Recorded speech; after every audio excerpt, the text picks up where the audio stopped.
Hello, que mis amigos, mucho gusto, encantado de conocerte y todo eso. Estoy bien, no estoy bien, me encanta, me encanta estar con ustedes otra vez y hablar con ustedes sobre todo lo que tiene que ver con español, la cultura latina, comida, películas, las series, todo de todo. Me encanta estar acá. For all those who are joining, thank you very much for coming and watching this live stream. Mira, yo tengo una pregunta otra vez. I have a question in the encuesta, in the poll. Have you ever traveled to the Dominican Republic? Let me know the answer to that question. Me encantaría saber. I have been to the Dominican Republic twice now. Dos veces el año pasado, two times last year. The first time I went, I loved it so much, I just had to go back the end of the year. So me encanta la República Dominicana, su cultura, su gente, me encanta todo ahí. Entonces, sí, como este live stream es sobre mi segunda vez ahí, my second time traveling there. And again, it was a really life-changing experience again. Absolutely amazing. Como casi no tengo malas palabras para decir sobre este viaje. Me trataron muy bien. Todo fue excelente. I didn't make that many travel mistakes. A few of them, but not as bad as I did the first time. So I got a little practice in. Entonces, sí, déjame saber. Have you ever tried the Dominican Republic? Also, let me know how long you have been learning Spanish for. And then also, de donde eres? Where are you from? Yo soy de los Estados Unidos. I'm from the US, from the United States. And I've been learning Spanish. Let's see. I always have to count. Siempre tengo que contar. So, because it's kind of broken up. So I took about two years in college, 2 years of classes in college, and then about 2 years in high school before I quit because I thought it was too hard. And then before that, let's see, about like 2 years in middle school. So like in total, about like 6 years taking formal Spanish classes. And then for the past 3 years after I graduated college, I have been learning como con mi cuenta. So all on my own. So it's been an amazing experience, and I went from taking classes, well, quitting Spanish classes, to traveling to Latin American countries. So como ha sido una buena experiencia, para decir la verdad, has been an amazing experience, being able to travel a little bit as well and really immersing myself in the culture that way. I would have never imagined that I would be in a position like that, but yeah, it's been absolutely amazing. But I have to say, it was extremely difficult to get to the Dominican Republic because of last year, 2021, with con la pandemia, with the pandemic and everything. So flights were getting canceled left and right. I had to watch the news a lot because there were so many changes that were happening with the airlines and just trying to figure out if they're going to be having more restrictions going into the Dominican Republic. It was very difficult. It was a big risk of me going there because there's always like a big possibility of you getting stuck, if you have like a layover flight or something like that. Entonces, sí, eso para mí fue bien estresante. But for all those who are coming in, make sure that you answer the question. Perdóname. In the chat here in the poll, have you ever traveled to the Dominican Republic? Déjame saber. Let me know. If you haven't yet, let me know where. See, if you're planning on it. If you're not planning on it, let me know if what other Latin American or Spanish-speaking country you plan on visiting. I think the next place I would love to go is, well, basically every country, every Spanish-speaking country. But if I had to choose, probably Colombia. But I'm not sure about that one yet. I have to think. But yeah, there's so many places I want to travel next, but there's only so much time and resources and things like that. But hopefully one day or like in the future, I'll be able to visit another Spanish-speaking country. But yeah, Yeah, it all started well, with my second trip. Well, between my first and second trip, I was watching the news, reading like Dominican news as much as possible, just because of all the movement happening and restrictions and things like that. It was a little stressful, a little bit, but I knew that I wanted to go again. So I was planning to go at the end of 2021 because I went in June of 2021. So that, yeah, basically throughout that whole time, I was planning to go, watching the news, trying to make sure that I was going to be able to make it there and not get stuck. But apparently that was not in my power. Aparentemente, eso no fuera en mi poder, en mis manitos. But yeah, so my flight actually did end up getting canceled, unfortunately. Well, a few of them did. So I tried to go the middle of November. I tried to go like the middle end of November, and then for whatever reason, my flight got canceled like 2 hours before it was supposed to take off. And then about 2 hours before it was supposed to take off, they got a notification. Oh yeah, change your flight, blah blah blah. So that's what I did. I changed my flight to the next morning because I got there like at, I don't even know, probably 5 a.m. or something like that at the airport. And see, before that, it was for the reason why they canceled it was basically for lack of lack of crew and also for weather.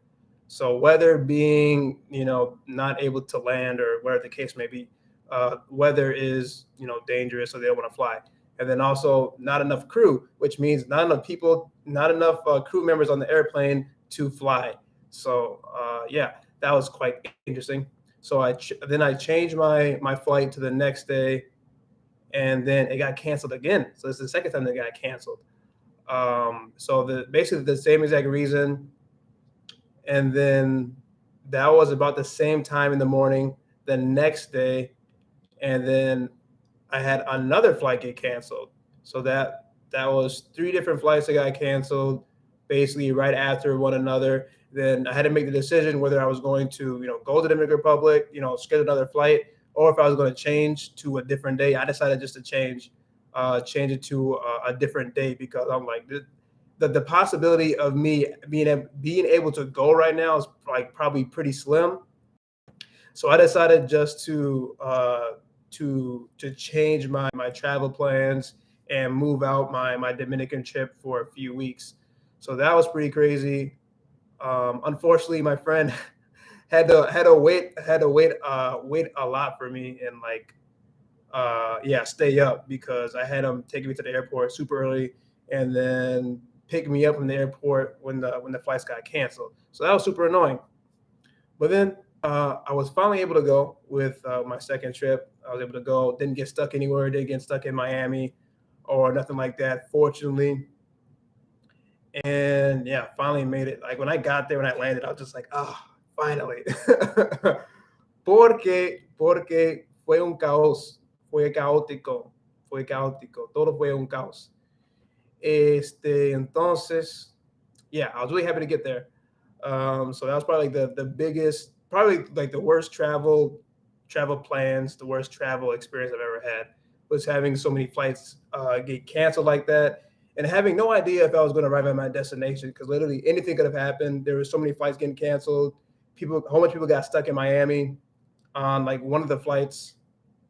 Yeah, like so many people got stuck on flights going in Miami. So yeah, it was not the best time, especially like at the end of December. So the beginning of December, plus with the holidays and then the pandemic and stuff like that. So it just wasn't probably the best time to travel, but I really wanted to go, so I went anyway. So that was probably the most difficult travel experience that I've ever had. But I would say it still helped me a lot, I guess, because there's a lot more planning that I would have to do. Like during the pandemic, you get to think about so many different things. But I would say like beforehand, like before the pandemic, for the most part, you have to worry about flight cancellations and things like that. But you can still, have some security that you'll be able to ride to your destination to a certain extent. But during the pandemic, it's just you have no idea what's going on. Like you could have like one country just put up restrictions as far as like who can come in, who can't come in. as far as, if you're not born there, if you're not a citizen of that country, and yeah, a whole bunch of things. But thankfully, the Dominican Republic, they're fairly open. Like most people can go there. Like all of last year, they were still accepting. They were still accepting travelers. They were still accepting, non-citizens and things like that. So that was a good part. But yeah, it was a challenge to get there. But when I finally got there, it was absolutely beautiful. I stayed in Santo Domingo for the second time.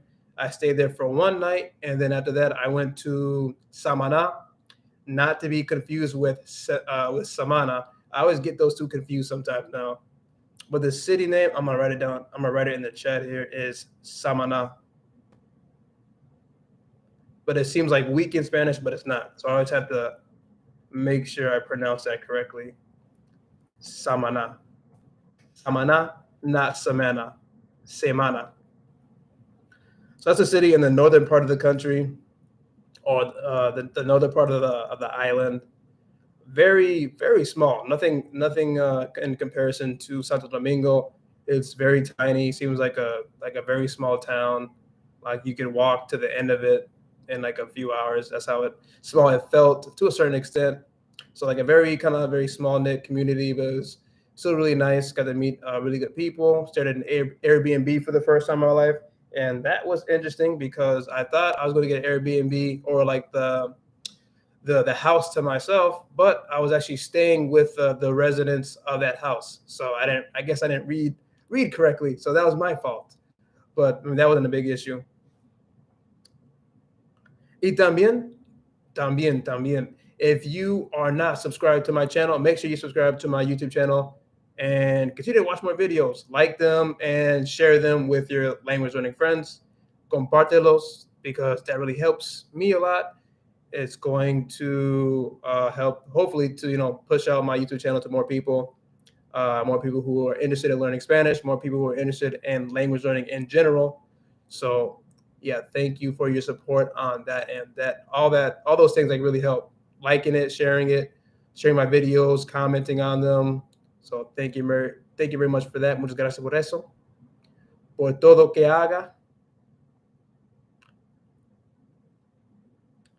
So Samaná, probably, I don't even know if I can say Samaná is more beautiful than Santo Domingo. That would be a very difficult thing for me to say. They're very different. Like, cause Santo Domingo is a fairly big city, pero Samaná es más chiquito, ¿me entiende?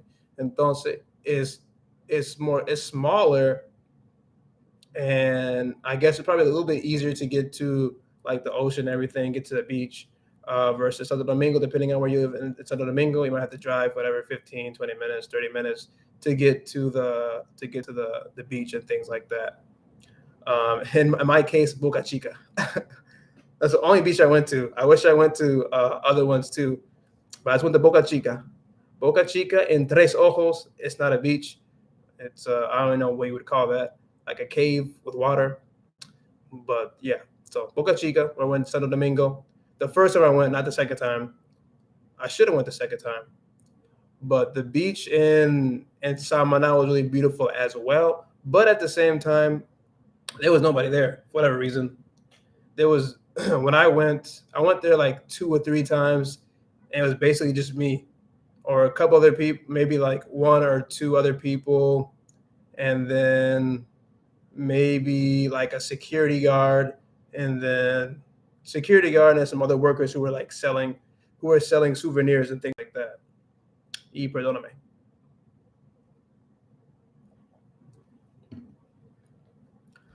So I thought that was kind of strange, but I just had to, like, I guess, enjoy my time being there alone. Let's see. I went there 3 times. Yeah, 3 times I went there. First 2 times it was like completely empty. Then the third time that I went, there was actually some Dominican guys that were there. So I tried to attempt to have a conversation with them, but I was mostly me listening to them because I couldn't really understand. So I wasn't really speaking or nothing like that. I was just listening, and it felt like it was a foreign, like even a different foreign language than I already know, because it didn't sound like Spanish to me. So I probably understood maybe 10%. 10%. lo siento.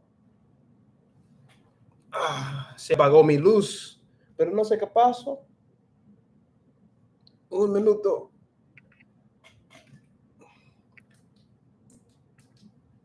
Ay. No sé qué pasó, pero está bien. So, what was I saying? Estaba diciendo sobre los dominicanos ahí en la playa, en la Samaná. So they were just talking for like 30 minutes, and I was just sitting there mostly, not really participating because I couldn't understand. But it made me realize how much Spanish I actually don't know and how difficult it is to actually adapt to a new accent and adapt to like a new, I guess, new dialect, new accent, and things like that. It also made me feel very uncomfortable, to say the least. I couldn't understand, but I've been studying Spanish for so long, so why couldn't I understand them? And that was basically that was definitely my first trip experience where I couldn't understand many people. The second trip, it was still like that, but I kind of avoided some conversations as well. So definitely frustrating not being able to communicate the way that I wanted to, or the way that I was communicating with my other Spanish speaking friends. Y también, déjame saber, o mejor responder a la encuesta ahí. Make sure that you answer the question here in the chat. Have you ever traveled to the Dominican Republic? Guess I have. Sí. Yo había ido ahí. Or no había ido ahí. Or I'm planning on it.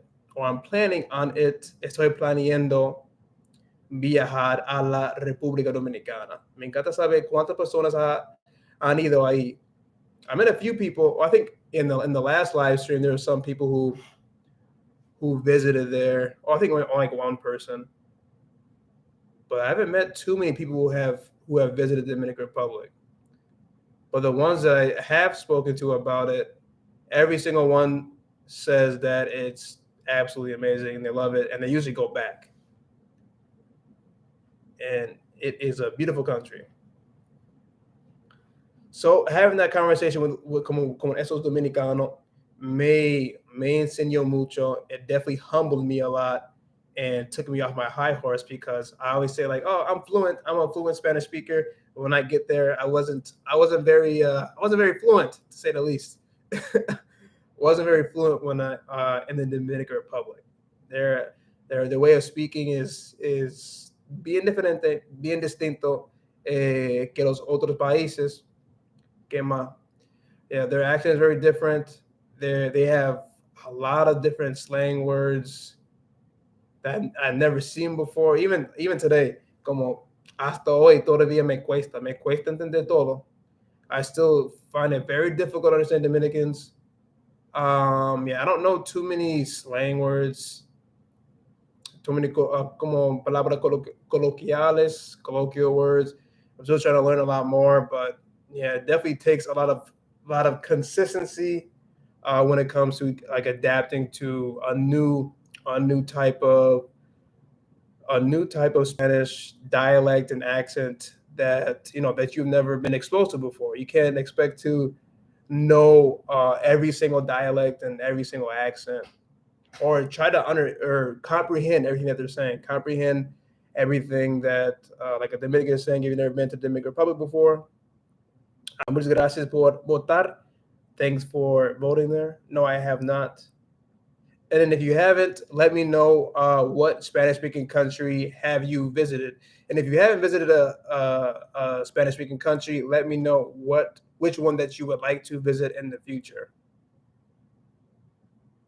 Me encantaría saber. Me interesa saber las respuestas de estas. Porque tiene que ver mucho con las metas de un estudiante. The places where people go are usually really tied to their goals. Like they don't use, well, I'm not saying no usually, but like these like people like Spanish learners that I've talked to, like they have a reason for going to a specific country, whether it's for like a mission trip, or it's for school, or they have like a friend who's there, or they have family that are there. So it kind of tells me a little bit about you. Pero, ay, se me olvidó otra vez. Se me olvidó. ¿Qué estaba diciendo?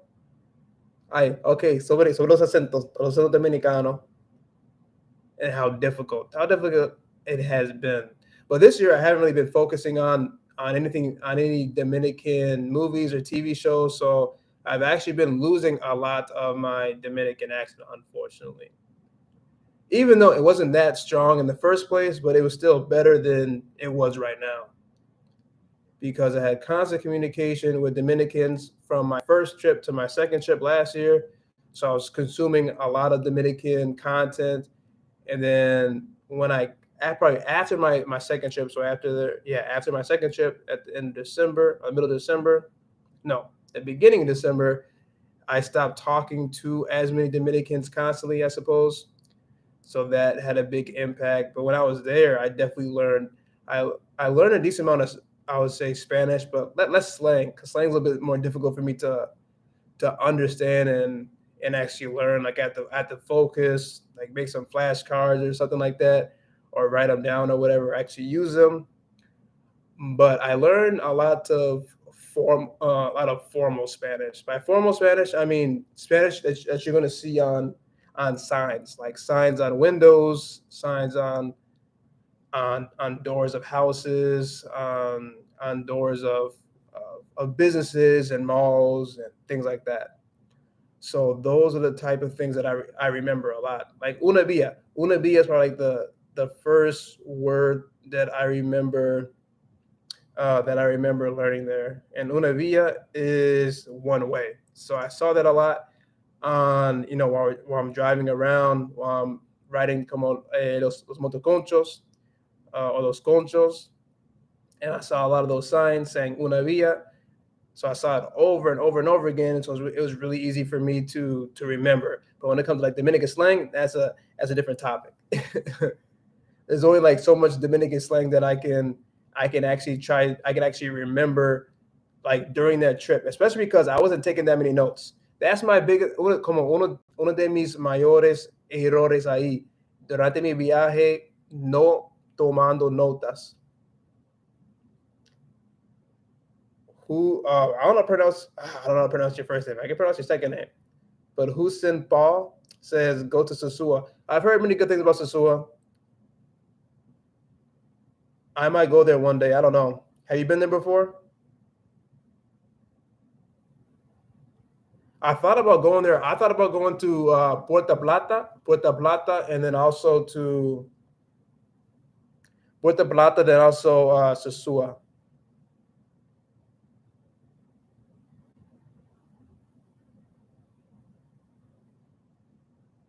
From New York. All right, cool. Paul C. Hey man, I'm back again. I do wonder what has this ever happened to you before? And that is, I just had my Spanish class for me to translate some Spanish words. I usually do good, but last night my translation mind shut off. Translation, maybe I overstudied. I would say that's normal. I would say that's normal. I would say translation for me is the hardest. It's probably like one of the hardest skills besides increasing my listening comprehension. So I can translate decently from Spanish to English, right? Yeah, from like Spanish to English, but when it comes to English to Spanish, that one's a lot more difficult for me to translate. So it's definitely like it's a skill that you actually have to work on. It's not something that you just naturally know how to do. You know what I mean? Especially if you're learning a second language. Like you're not just going to know how to, translate between one language into the next. So it's difficult. It is something that you have to practice. I know I shouldn't go word for word, but sometimes, that's the thing too. So when it comes to translation, right, between these two different languages, you can't always just translate, word from word, or using word to word. For example, like this one translator always uses, raining cats and dogs. That's one phrase that's used a lot in the United States, where I live. But how do you translate that in Spanish? Like you wouldn't say the same thing. You wouldn't say like, oh, está lloviendo gatos y perros, you would say a different phrase, but you would have to know what that phrase is in Spanish. And that's why it's like very difficult to translate, because you have to understand that like the phrases that are in your native tongue, right? The phrases and words that are in your native tongue aren't going to be the same exact in your second language, or the language that you're translating in. Which is why if you try to explain like reflexive verbs and things like that, like it doesn't translate well into English. So like with that, yeah, it just really has to do with like a lot of consuming, I would say, and then trying to figure out nosotros yo viendo casos de perros. Claro, pero yo había escuchado que no funciona, que eso no es correcto en español. So it's like, how do you find something equivalent to that? That's probably like the hardest part of translation. You have to find the equivalent from one language into the next, and that's the hardest part for me. Houston Paul. What's your best video for beginner Spanish speakers? I would say it should be on, like, if you go to my YouTube channel, it should be like the first video that pops up. So my beginner Spanish guide, that is, I kind of just give a whole bunch of tips that I would give to a beginner Spanish speaker, just kind of from resources to a study plan, and then also some general tips that are going to help you with learning along the way. So that's the video that I would recommend. I can let me throw it here in the chat. I just gotta find it first. So that's the one I would recommend. But if you're looking for something more specific, then it depende. Me gusta, gracias otra vez, o de nuevo por todo, hasta luego y cuídate. All right, Paul, cuídate, adiós. Y buena suerte también con usted. Sí, pues déjame encontrar este video. It's like it says it's the beginner's guide, how to learn Spanish for beginners. My beginner guide. Let me pull it up for you, and then I'll throw it in the chat. I would definitely start with that one, and then like if you have any questions, what I would recommend is leaving a comment in the video, which is going to be down below the video. That is what I'd recommend if you have any other questions. But I mean, like, there's a lot to talk about as far as being a beginner Spanish learner. So there's a lot of different topics that that we can talk about. But here, I'll put this in the chat.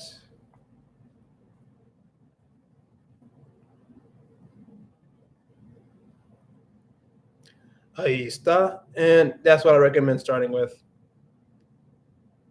So I put like a lot of tips of like kind of things, like a lot of tips I wish I knew, 2 or 3 years ago, when I started to learn Spanish on my own.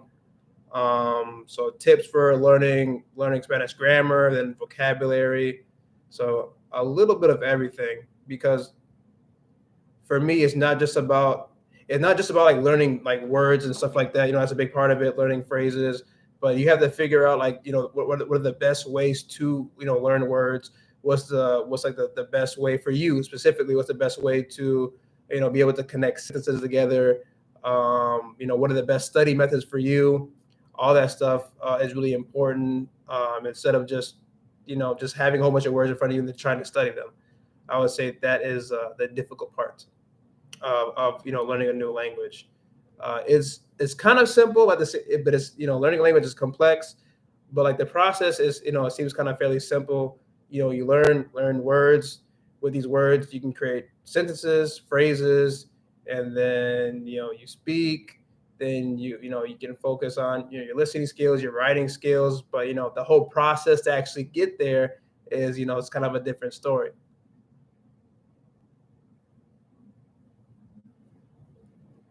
How who's sent Paul? Also, I'm gonna start calling you Paul. I don't want to mess up your first name. But Paul says, how do you know which word means what? Well, That is why I have a dictionary here. So I only use a dictionary if I don't know a word. If I say entrevista, entrevista a Paul versus entrevista con Paul. Ah, ok, entiendo. Bueno, entrevista con. Yeah, so with that, what really is going to help you is just knowing what the context is, basically. So for me, when it comes to like knowing if it's like or con, I write them down every time I come across it. So let's say you're reading something, or you're listening to a song, or you're watching a TV show. What you're going to do is write down every time that you see entrevista.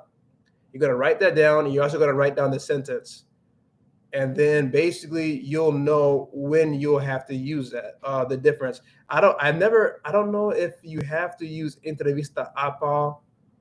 I'm actually not sure. I've seen entrevista con Paul, but a Paul I actually have not seen. So that's something new for me. So that is what I would recommend. That's usually what I do. If I see entrevista when I'm reading something, I'm gonna write it down.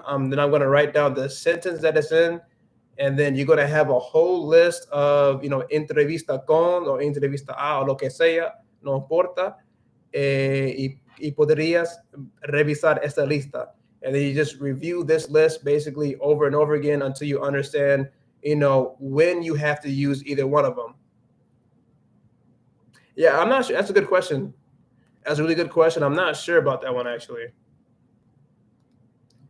Entrevistar, but I mostly use a. Oh no, I mostly use con. Como yo tengo una entrevista con. And then Paul also says Dominican Spanish sentence structure different from Spain or Mexico. Yes and no. I mean, it's Spanish, right? So you need like a subject and verb and things like that. In that way, the sentence structure is the same, but the way that they vary the language is different. I would say. The structure is always the same, but when they start using slang and things like that, that is what makes a difference. Like, you're always going to have verbs, you're always going to have nouns and adjectives and things like that, and there's going to be word order. But at the same time, when you're using slang, then things can be very different. Por ejemplo, la República Dominicana, like in the Dominican Republic, they cut off a lot of words. They don't, a lot of times, depending on what accent that they have, they may, they cut off like the S's, they cut off ado. So instead of saying like encantado, they're going to say encantado. But that's not necessarily like a whole sentence structure thing. That's more of just like, the way that they're pronouncing a word. So yeah, hopefully that helps. ¿Qué más? ¿Qué más dicen los dominicanos? Y también, como vas a oír ahí en la República Dominicana, como voy tomando o voy caminando. And for me, that was a little bit different. So instead of saying like yo voy a caminar or yo voy a tomar, what you can say is voy caminando, voy tomando algo así.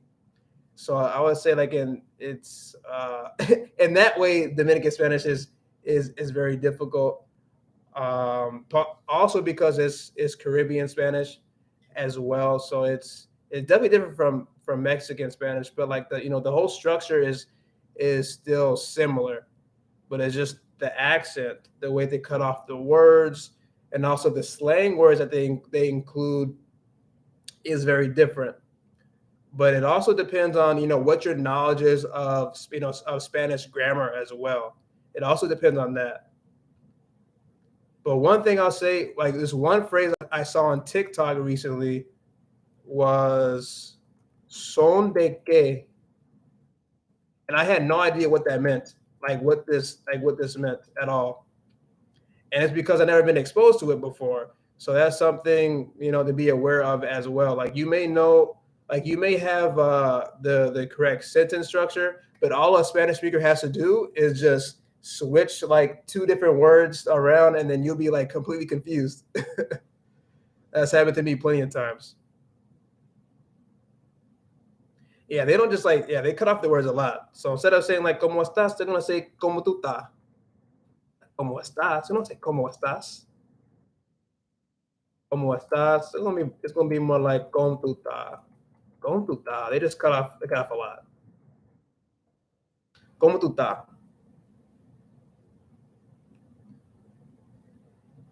There's also like a lot of parentheses too.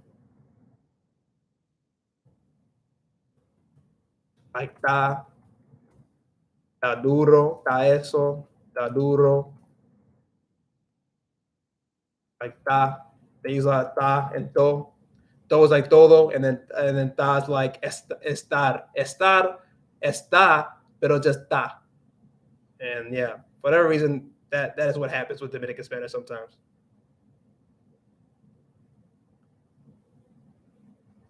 But yeah, it's a big learning process, is what I would have to say.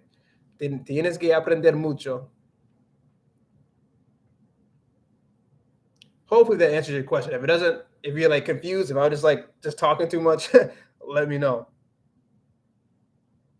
because it's kind of difficult to explain some of these concepts and things.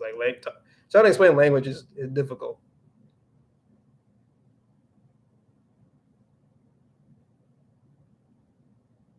And I know a decent amount. I mean, I've read a decent amount of like Mexican content. I've watched a decent amount of Mexican like telenovelas and things like that. I feel like their Spanish is for me is fairly similar to, or is like very familiar to me. Is not too difficult to understand because they don't necessarily cut off their words. I suppose they just have like a different accent. I guess it depends. I mean, Mexico is huge, and they have a lot of different regions where they say things differently. But I don't know if they really cut off their words. At least not like what Puerto Ricanos do or Dominicanos do. They're on a different level. But as far as other Spanish speaking countries, I'm not 100% sure because I've only been to two. I've only been to Mexico and I've only been to the Dominican Republic. So just those two.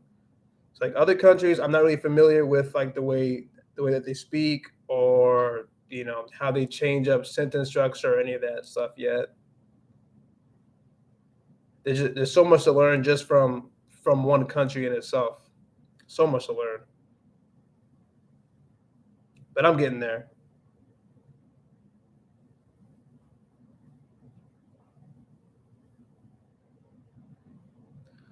Entonces, para la encuesta nuestra, lo que tenemos.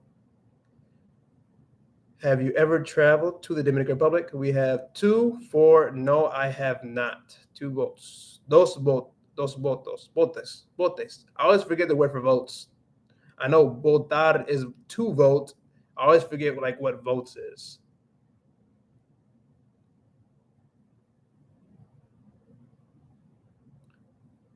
Last time, and yeah, in the previous live stream, when we talk about Dominican Republic, we had one person that like knew a ton about the Dominican Republic and was talking a lot about like the history of the DR, the food, and they've been there multiple times. So that was kind of a cool conversation to see like how much a Spanish learner can actually learn about a particular country. It's pretty awesome, and not just the language, but about culture too. So that's very important to understanding language as well.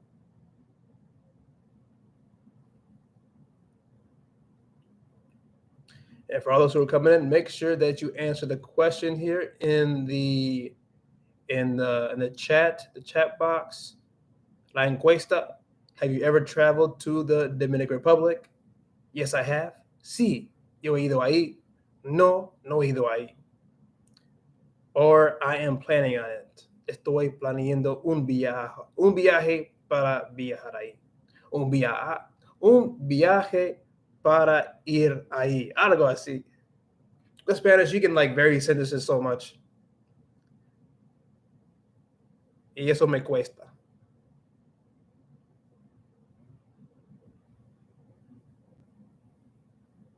to different countries con O or A. I don't even look that up.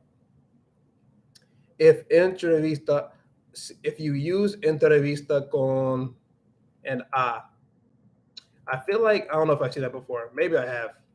I don't remember. Pero definitivamente yo he utilizado esa palabra con. Entrevista con alguien. Oh, you know what? I think it may be, no, entrevista con una entrevista, pero si utilizaras el verbo entrevistar. Okay, I think I understand now. Paul, are you still here? I think I understand now. So one word is a noun and the other one is a verb, and that is what's going to make the difference, I believe. Yeah. So if you say entrevista is the noun. Entrevista con. So that's why I use con. But entrevistar is the verb. So it's not a noun. So in this case, you would actually use a. And I think usually with the preposition a, you would use with verbs. Normally is when you would see it with them. Normally. I don't know why it took me so long to figure that out or to remember. But yeah, that's what it is. If you see a preposition with like a, like assume, not assume, but yeah, just like remember that it's usually comes after or before a verb a lot. So, yo entrevisto a una persona. I think, quizás por esa razón, porque es una persona, entonces tiene que incluir la preposición a. Yo voy a entrevistar a mi amigo, a alguien, pero con el sustantivo vas a decir algo como yo tengo una entrevista con alguien. No es como yo tengo una entrevista a ¿me entiendes? No, como no tiene sentido. Also, let me know in the chat where you have, or where did you find my, or how did you find, mejor, cómo encontraste mi canal? How did you find my channel?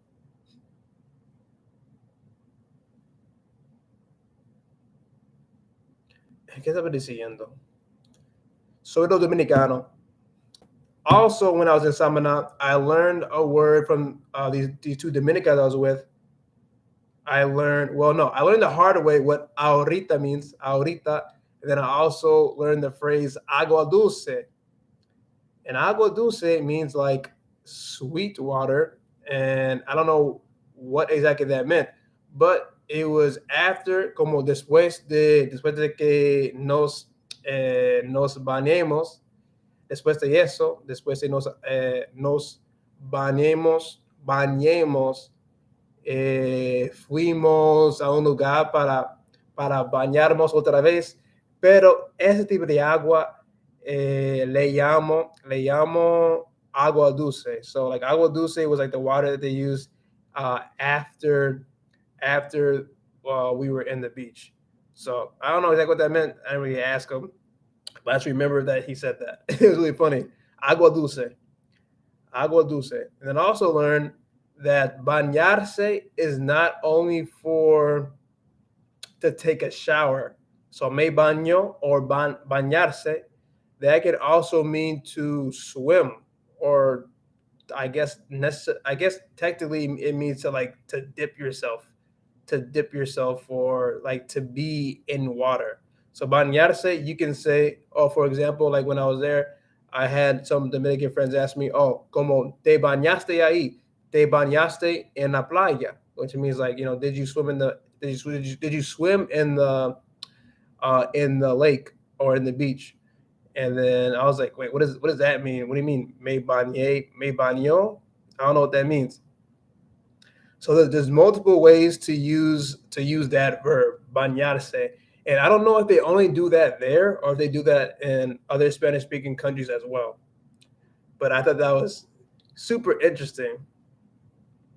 And you might even be able to use it with like with chicken and salsa, maybe. I'm not sure. Like el pollo se baña en la salsa. I need to ask one of my friends that. I'm not 100% sure. But maybe that may work. Maybe. But don't. But it's possible. Para todos que todos que están entrando, those who are coming in, make sure that you vote in la encuesta ahí, in the poll there. Have you ever traveled to the Dominican Republic? Yes, I have. No, I have not. I am planning on it. And if none of those answers are ones that you would use, then let me know what Spanish-speaking country would you like to visit one day, or other Spanish-speaking countries that you have visited to.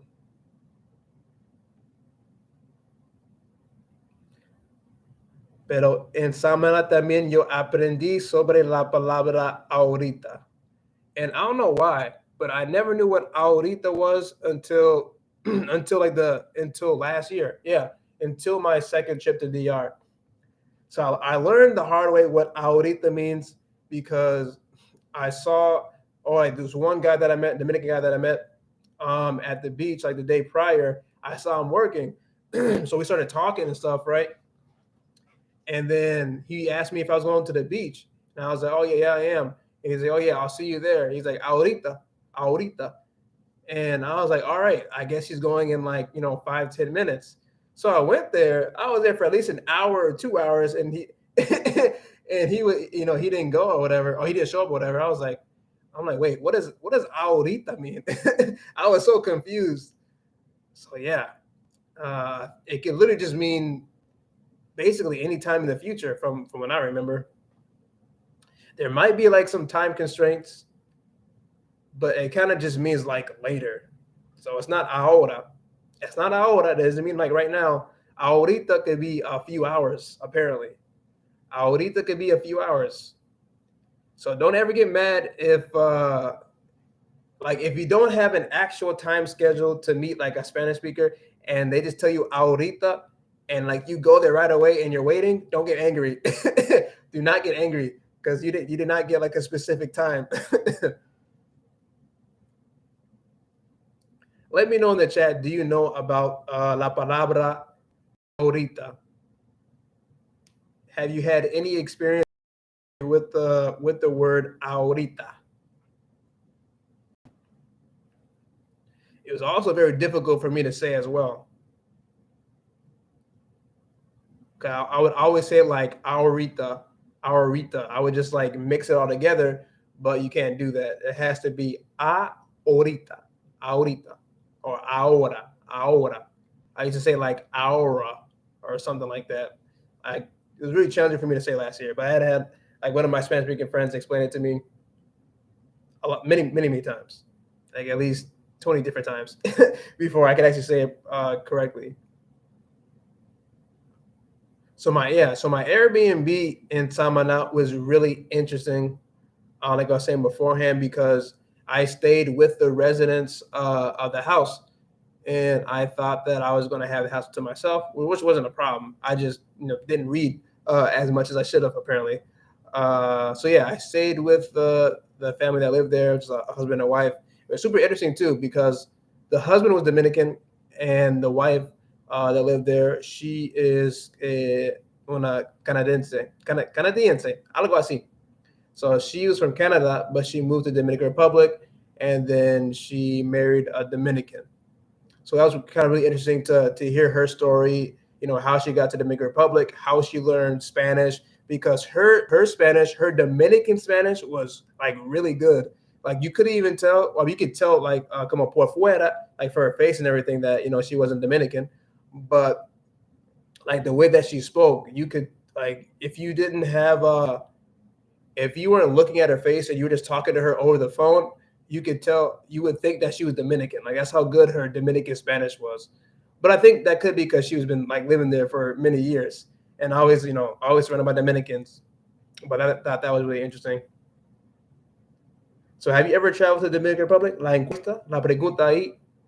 So we have 4 for no, I have not. All right. If you haven't been to the Dominican Republic, what Spanish-speaking country have you been to? Déjame saber en el chat. Let me know in the chat here. Annette, don't know which country yet. Maybe Cuba, just for curiosity. I think, yeah, I would be interested in going to Cuba too. I've heard good things, and I've also heard very terrible things of Cuba as well. From like some of my Cubano friends, mis amigos cubanos. But I've met a lot of Cubanos this year, a lot, probably over 10. And yeah, some of them, they have good things to say about Cuba, and other ones, you know, they don't have the best thing to say about Cuba. As far as like, the government and stuff, the government and things like that there, which I don't really know about, which is what I'm trying to learn as much as possible from them. Annette, do you have any friends from Cuba, or have you ever met have you ever met somebody from Cuba before?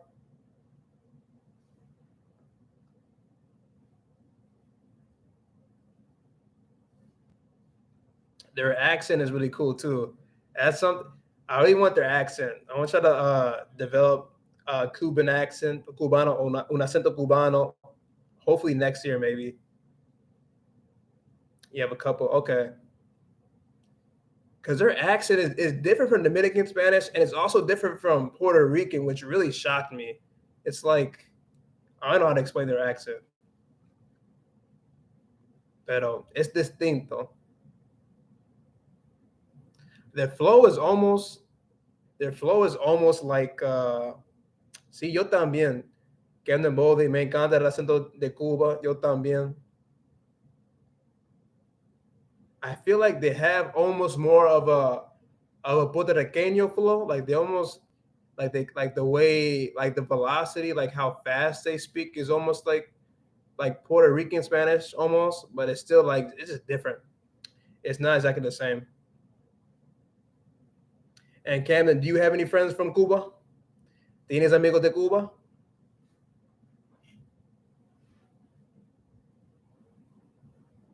I've also been learning a lot of palabras groseras de ahí.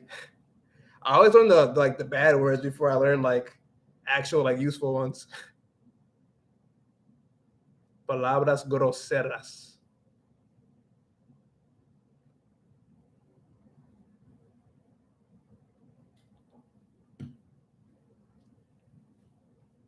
Let me know. Yeah, let me know what other countries that you want to visit.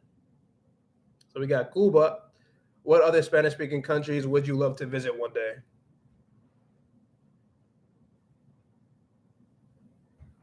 Before going to the Dominican Republic, I wanted to go to Colombia, but some stuff was happening in Colombia like a year ago and like 2 years ago, so I decided not to go, unfortunately.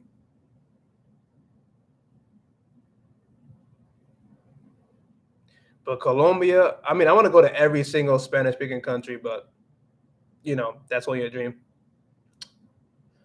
AEAEO, saludos. Gracias por venir otra vez. Es un placer tenerte aquí otra vez. Thanks for coming again. I see you. I finally see you like every single week. you've been on many of my live streams. Pero qué lo que, dime a ver. ¿Cómo te va? Y déjame saber cuáles son los otros países que te encantarías, te encantarían visitar. Tell me what other countries that you would love to visit. I'll say one thing, I would love to visit other cities in the Dominican Republic as well. Like the ones that I've been to thus far, they've been like fairly different. So like some bigger cities, smaller towns. I want to go maybe to Punta Cana one day, just to go there, because everybody talks about it, and they got like amazing resorts. Probably one of the main tourist locations in the Dominican Republic, Punta Cana. I think I would go there, but I'm not like really a resort person. I'd rather stay away from a hotel and stay away from a resort and just like walk around like the city, talk to people, get some different food, street food, and things like that. And that's what I did.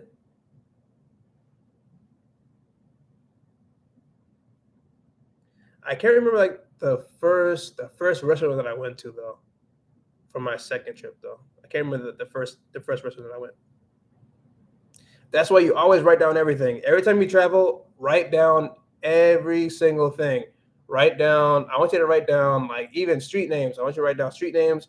I want you to write down what you see on signs, like signs on windows, signs like on the street, on the highway, wherever you are, like write down like anything that you see on signs. Write down all the food that you're eating, like the ingredients, what the actual plate is called. Write down any other like words and phrases that you see and that you're hearing from the Spanish speakers, depending on where you are. That's what I recommend. Or you're just gonna forget. Or you're gonna forget like all those different things, and you can't necessarily like you can't get all those words and phrases just by living in a non-Spanish speaking country necessarily, to a certain extent, but not everything. Like for example, when I was in Dominican Republic, um, like a lot of I was able to read a lot of signs and stuff like that, and I realized how important the I realized how important what am I trying to say? ¿Cómo se dice? Conjugación. Oh, it's not. I guess not. They don't say it's a conjugation, but it's a mood. Oh my gosh, what am I trying to say? That's why I have this book here. I learned how important. Where is it at?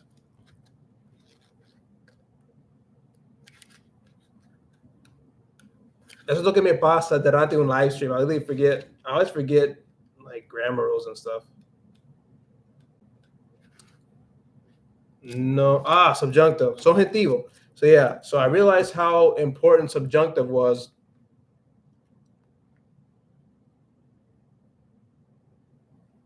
I realized how important the subjunctive was when I went to Dominican Republic, because the subjunctive was literally everywhere on a lot of different signs and like formal documentation and things like that is used a lot. The subjunctive is used a lot. Yo pienso que dijiste que no tengo miedo para viajar a México y otras partes de hispanohablantes de otros países. Sí, es la verdad.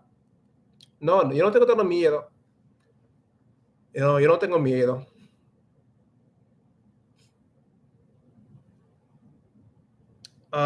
Déjame ver. Cleveland Jr. Yo sé, ya sabes, como yo soy el peor con los nombres. I'm the worst with names. So I don't even want to try to pronounce your first one. I'm gonna like butcher it. But I'll say Junior though. It says I love to have a trip to the Dominican Republic. I think Punta Cana could be a paradise to be visit. Yeah, I've only heard amazing things about Punta Cana. I've seen the pictures. The pictures look absolutely amazing. And there's just like a whole bunch of beautiful resorts, amazing trees, food, all inclusive resorts right next to the beach. Got the ocean. Yeah, they have a lot there. I thought about going, but yeah, I'm not a big resort fan, honestly. But Junior, have you been to any other Spanish speaking countries before? Have you traveled to any other ones? ¿Has viajado a otros países de habla hispana?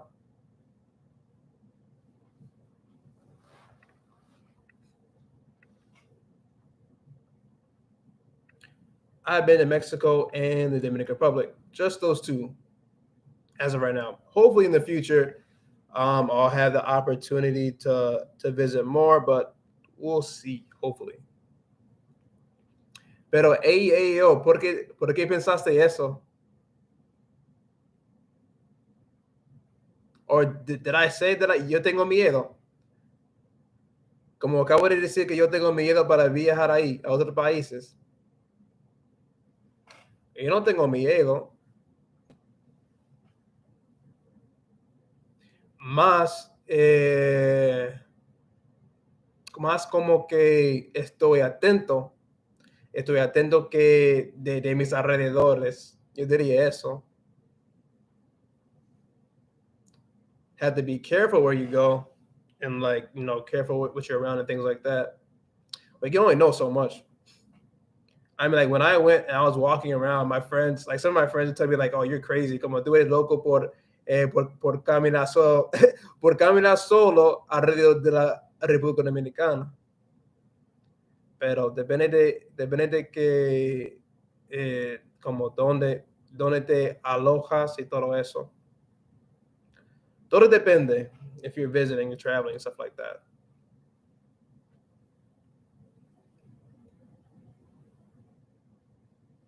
Hey, yo, have you been to the Dominican Republic yet?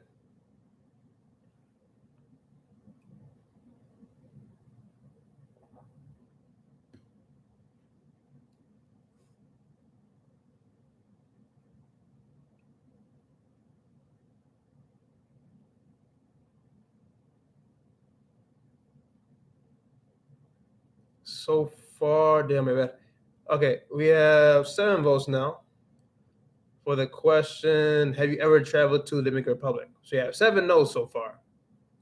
So no one has been to the Dominican Republic. Solo yo. Soy el único que has ido ahí.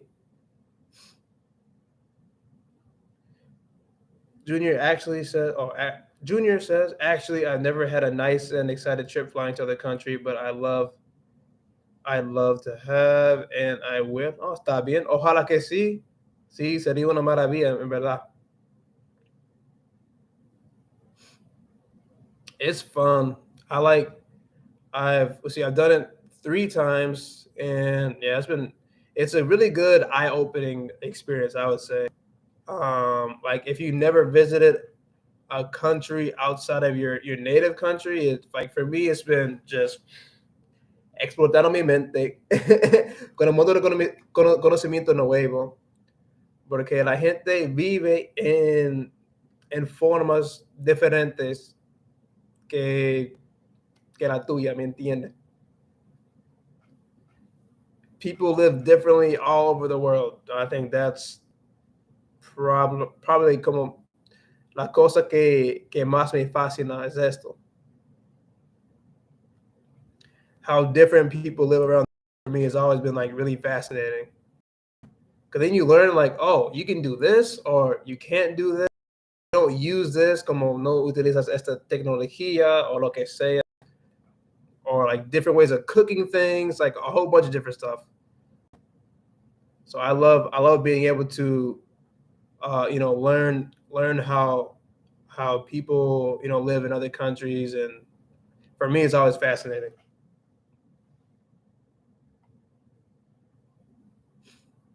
Y también para todos que están entrando, for those who are coming in, let me know as well, por cuánto tiempo has estudiado español, how long have you been studying Spanish for, and de dónde eres. Yo soy de los Estados Unidos y yo he aprendido español, pero no constantemente, por más o menos 6 años en la escuela y 3 años por mi cuenta.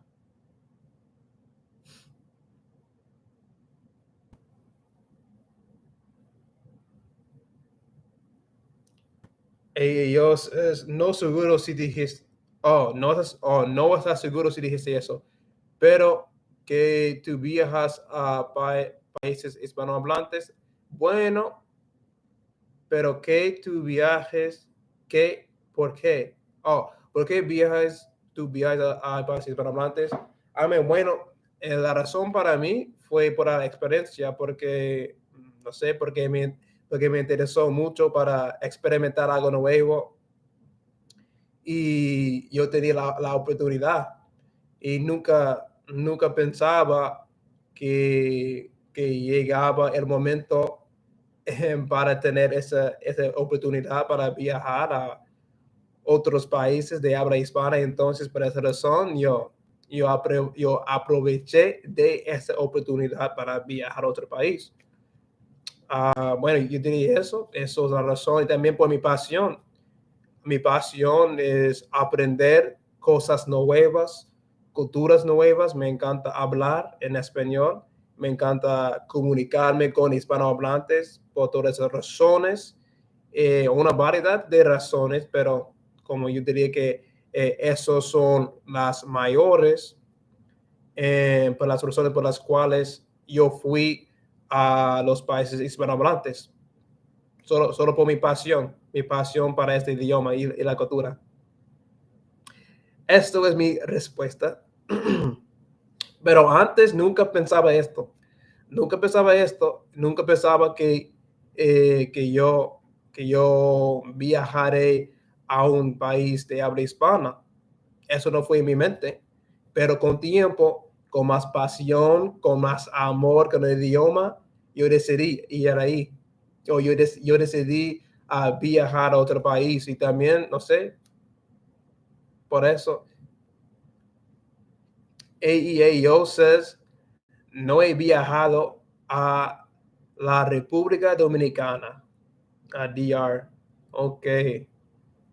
Ojalá un día, porque es un paraíso. Es un paraíso, también es una isla bien linda, ¿verdad?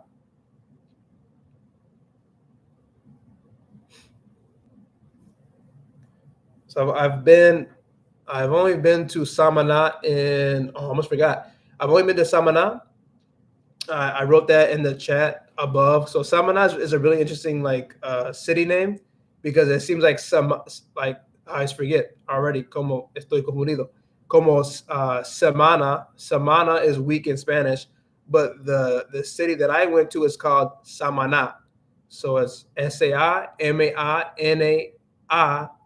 acento. So it's like very como muy parecido.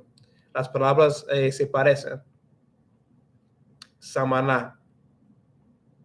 And what's really cool about going there was like the bus fare wasn't that expensive to go there. I think it was about maybe 2 hours, 3 hours or so. I couldn't something like that. But I took a bus. It's called Caribe Tours, and Caribe Tours is like this like touring business, and they have like these really big buses that'll take you to different cities within the Dominican Republic.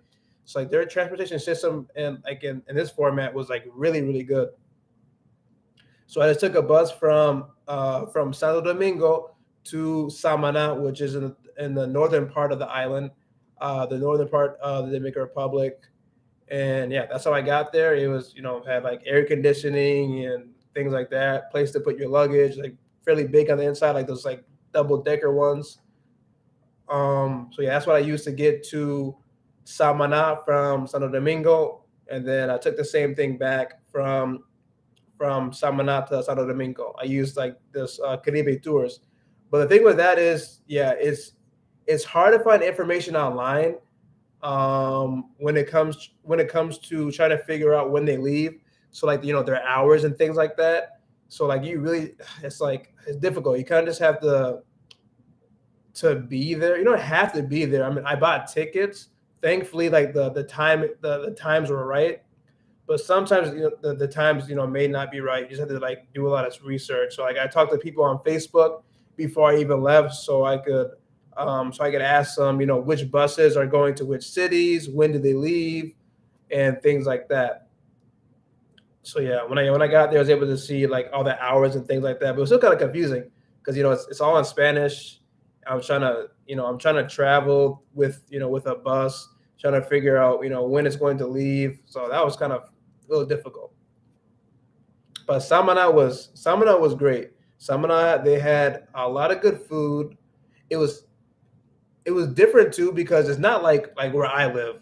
Like you can find breakfast food places everywhere. There, it wasn't the same exact thing. It's not like, oh, there's a Perkins, or there's like I don't know, whatever, big fast food restaurant chains. It's not really like that. It's like no more like street food and things like that, or like very smaller restaurants. But they would open a little bit later too. A lot of the places that I wanted to eat to, they open later, like around 10, like 9 or even 10 a.m. So like that was kind of different for me too, but it was cool. And then also being able to ride motoconchos, which are basically just like motorbikes. I use those a lot to get around Samaná because they're very inexpensive and they're always available. So in like in Samaná, same thing in Santo Domingo. You're going, well, I would say the more in Samaná because of how small it is. You could like walk on any corner of the street, and you see like a Dominican. He'll like raise his hand, and he's sitting on a motoconcho. Like a lot of them just kind of they're sitting around. They're waiting for you to give them a ride.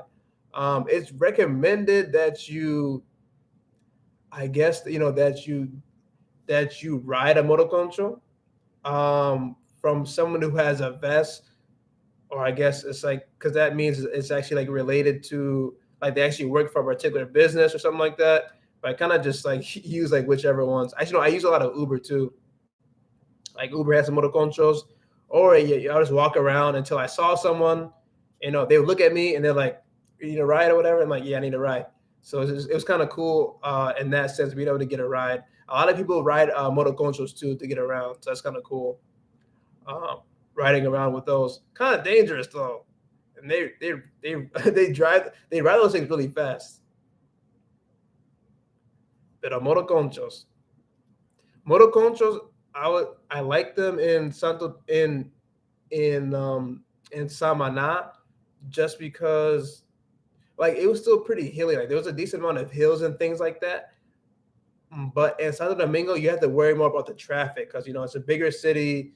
There's a lot more traffic, a lot more crazy people driving. So I think that was pretty difficult.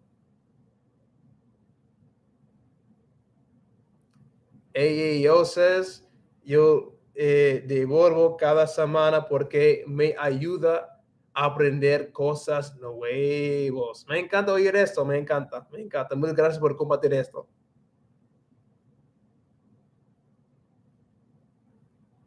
Pero una cosita, devolver, yo diría, es mejor decir vuelvo, vuelvo.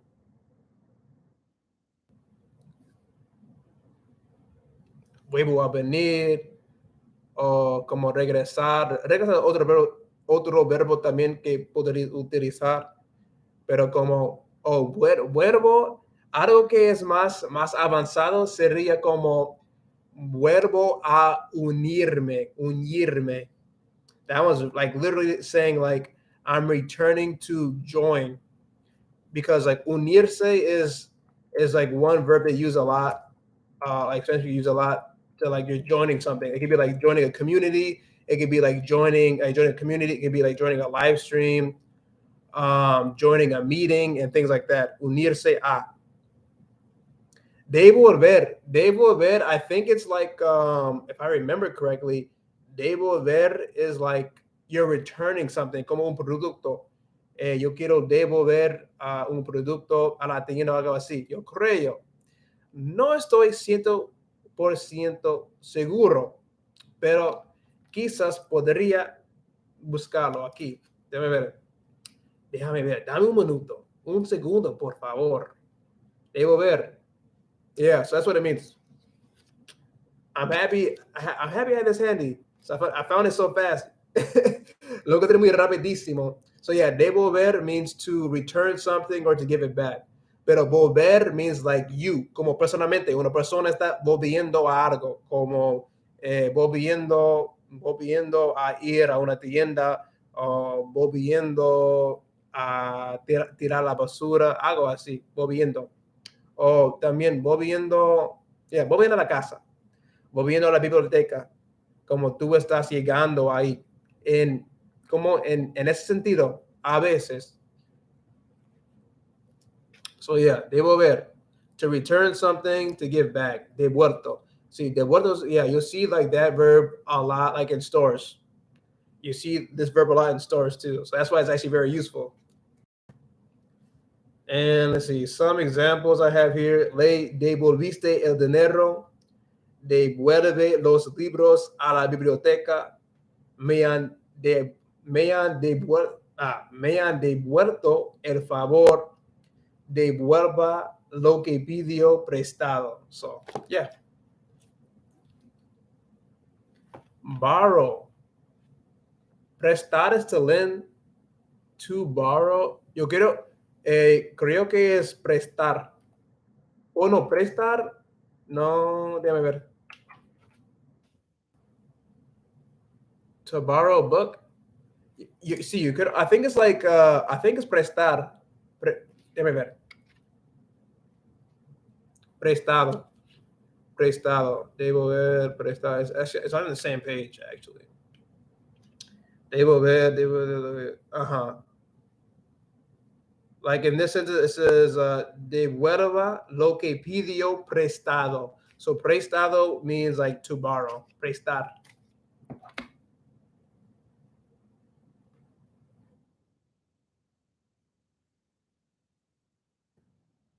It means to borrow. It means to borrow. Prestar means to borrow. I'm trying to think if you can use them interchangeably. I'm not sure. Junior asks, how do you like about the Latino weather in Dominican Republic? It's beautiful. It's definitely different from where I live. You know, es tropical. La temperatura es muy trópica. Entonces, ¿cómo puedo usarlo? One second here. Préstame el libro. Like that. Lend me the book. Or borrow me the book. Yeah, so I love the weather was really good. It was very warm as well. Like if you go there, you might see some people with like como un sombrillo, like with an umbrella for the sun and things like that. So it's fairly warm. It's a lot warmer than where I am. You know, fairly humid and everything because you know it's an island. But I liked it though. Como una cosa que fue diferente fue la lluvia. La lluvia fue una cosita muy rara. Porque llovió por un ratico y después se desapareció la lluvia, ¿me entiendes? Entonces, esta parte fue muy raro porque eso se pasa muchas veces durante el día. So, like, it'll rain there maybe for like a few minutes, and then it's like sunshine, and like maybe that will happen like a few times throughout the day. So they have interesting weather there, to say the least. But I liked it a lot. I would say I would have to get accustomed to. I would have to get accustomed to how hot it is there. Like if I were to move there, I would say. But yeah, I liked it. But it's tropical.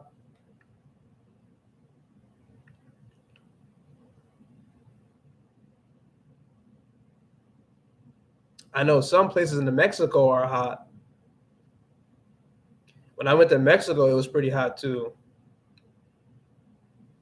I would also not recommend doing what I did and like walk around all day without any water and not resting that much. Like make sure you take breaks.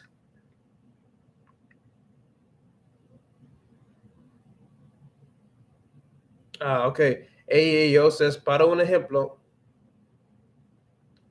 Oh, déjame darte algo. Mejor dicho, por ejemplo, mejor dicho eso. No para un ejemplo, pero por ejemplo. Por ejemplo, I borrowed a book from the library. Let me check because I'm gonna check in my dictionary here because se me olvidó la palabra en verdad. What do you say again? You said I borrowed a book. Yo from the library de la biblioteca. I borrowed. Is it in here? Oh, it says the same thing. It says pedir and prestado. So I guess they don't have an actual verb for to borrow, apparently. Aparentemente. It says pedir.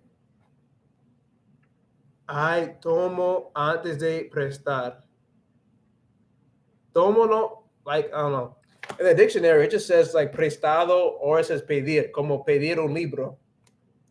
tú pides o pediste un libro, like you ask for a book. So I guess like in this context, in Spanish, it wouldn't be the same thing as in English. So you can say, because un préstamo, yeah, I'm not 100% sure. I tomo antes de prestar. Tomar antes de prestar. Oh, entiendo. Yeah, it just says, at least in the dictionary. I would have to read more on it though. But it just says you would say pedir.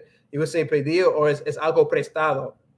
It's something that is lended, but I don't see anything for borrowed yet.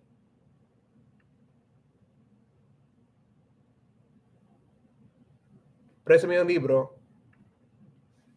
Yeah, let's see what Spanish dictionary says. Spanish dict.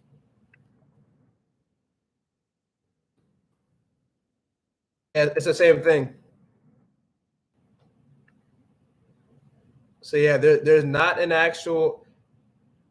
See, pedir un préstamo, which is like to borrow. We're going to borrow un préstamo, borrow a loan. Pedir. So yeah, it's only prestar and pedir for borrow. So they kind of just use the same word interchangeably.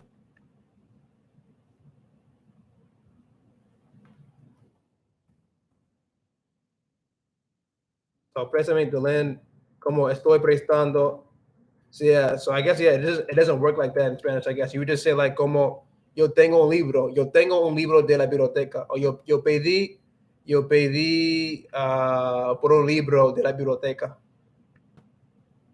Yeah. So I learned something new today too, because I didn't know that there wasn't an actual word for like borrow like that. I mean, maybe there is, but I mean, according to the dictionaries, they're saying no. But I will ask one of my friends about that.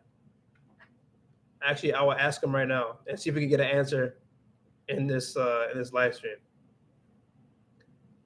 Porque por suerte yo tengo amigos hispanohablantes que hablan español de México, de Guatemala, de la República Dominicana. So I'll ask one of my friends right now. ¿Cómo se dice borrow? Is it borrow, right? You want to say borrow? Yeah. Borrow en español. Yo sé que lo que sería la respuesta. Yo no sé, güey.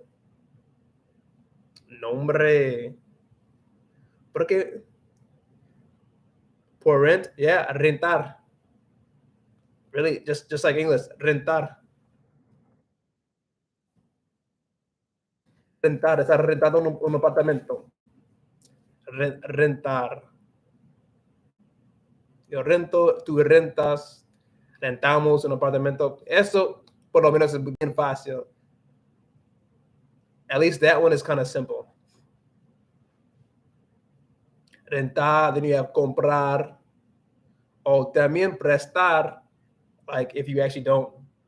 Rentar, comprar, prestar. That's probably like those three words. Un préstamo, if you're talking about like houses and things like that. Like a house, like a loan.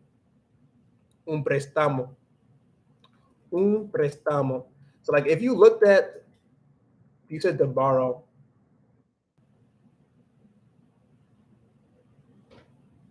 Alquiler. This word is always hard for me to say. So this is actually a word that I learned in the Dominican Republic as well. Alquiler. That one is hard for me to explain because it's not the same thing as rent, I don't believe. It might have to do with an actual, like a different type of contract. Yeah, that's hard. Yeah, I'm lost with that one. Alquiler. So yeah, alquiler is another one. I just don't know how to explain I don't know how to explain that in English. Because it's not the same as rent. It's not exactly the same as rent. I'm trying to remember. But that's something I definitely saw with a lot of things that they were selling. As far as like apartments and houses there too. I saw the word alquiler. But I think yo creo que es un poco diferente. y tiene que ver con un contrato o algo así. Alquiler. Because like when I was talking, I was talking to he wasn't a real estate agent, but he was someone who would help help different people like buy houses and stuff like that. And like alquiler was like it's almost like a how do I put this? Oh, so confusing. Like a loan or algo así. It's like para alquiler algo. ¿Cómo te explico? It's like you pay money at like you pay money up front, but then you also pay money every single month. But then you can also make money at the same time. Like you're still building equity in what you just built. It's really hard to explain. De decir la verdad. Because that all has to do with like buying property. So I think the definition is a little bit more confusing for me. But it has to do with well, not just buying property, but how much you're gonna be paying every single month. But you don't own it yet. It's not an apartment. Or it could be an apartment, but it's something that you're actually going to be paying for, or something that you're going to be making money from. Yeah, it's lo siento mucho, pero me faltan las palabras. But I'll try to look it up. I wonder if it's in here. I want to know if it was in here. I would doubt that it would be in here because it's kind of not used. Yeah, it's not even in here. It's not used that much. Yeah. Lo siento. Alquiler. I've definitely heard it a lot, but not. I just haven't heard it with actually renting an apartment. Renting an apartment is different. That's what I can say.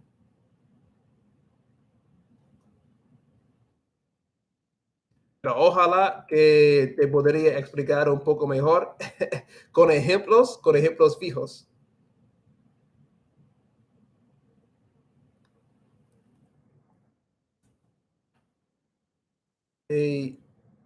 But yeah, I mean, at least you know that it is another word that you can use.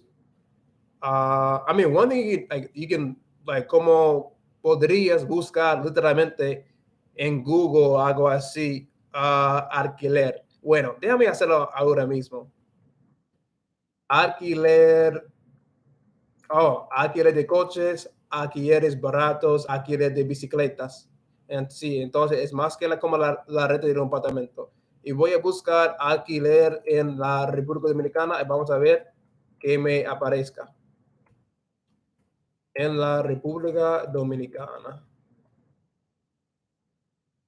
República Dominicana. Because they do a lot of I know like a lot of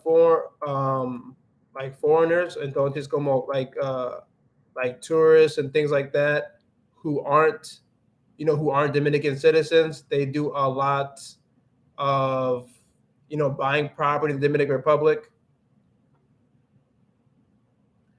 So apartamentos en alquiler. And this was also what I was doing a lot before I went to the Dominican Republic the second time. Then also while I was there, I was looking a lot at these different things, places to live, how to rent stuff, how to buy stuff in the Dominican Republic, because I thought about living there. So like here it says venta y alquiler de casas, apartamentos, vías y bienes raíces. So bienes raíces is like another word, like in the real estate like industry in Spanish. Bienes raíces. So like these are very like specific words, for like all things real estate.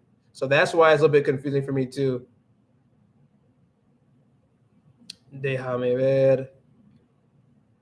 Apartamentos en alquiler. Alquiler apartamento. Sí, pero sí, depende.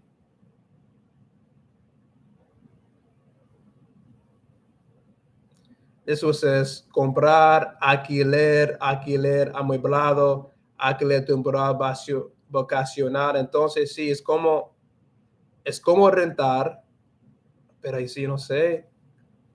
I don't know what the difference is really.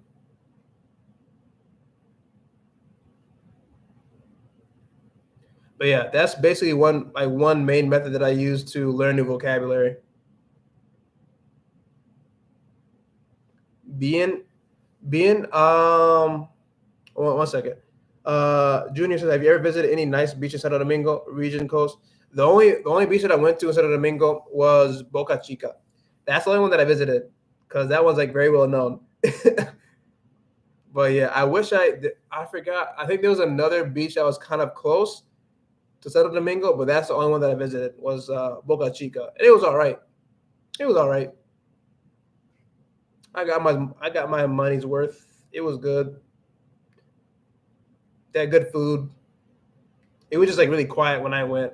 Like there wasn't many people, but probably because it was like during the pandemic, so not many people were traveling.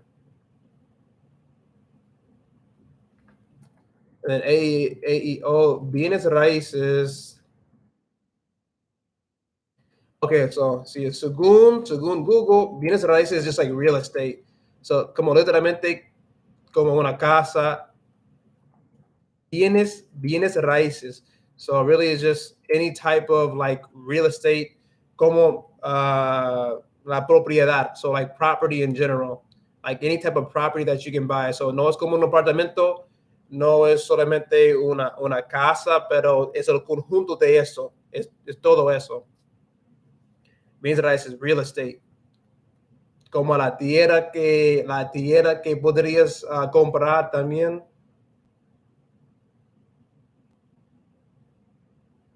So yeah, like all these words that you're asking right now, like they're all very specific to the real estate industry. So ¿qué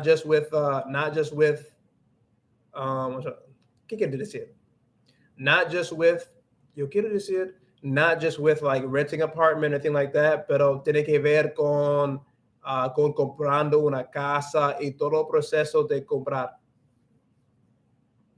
Sí, exactamente, raíces. Sí, es como roots. En ese sentido, como podrías ver, no es lo mismo, exactamente. Like, I'm pretty sure it has some type of backstory, or it has some kind of story of why it's called that.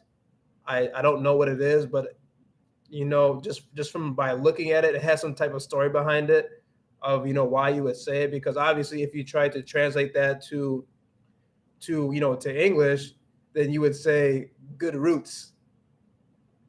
So like there's como hay otra cosa que quizás como uno hispanohablante que te puede explicar mejor como todo lo que tiene que ver con esta frase. Like why is it, why do you guys call it that? Bienes raíces. That means like good roots, you know. I mean, it's related, I suppose. It's relacionado con como la tierra. Like you have roots, and then you also have like land. But like, yeah, I don't know exactly what the translation would be or the story behind that phrase. But yeah, that's basically what real estate is in Spanish. So you see that a lot, like if you're traveling and things like that. Rentar, alquiler, comprar, o rentar, comprar, alquiler, bienes raíces, raíces. You're gonna see préstamo, bonios, and things like that. También en la República Dominicana se dicen como cuarto.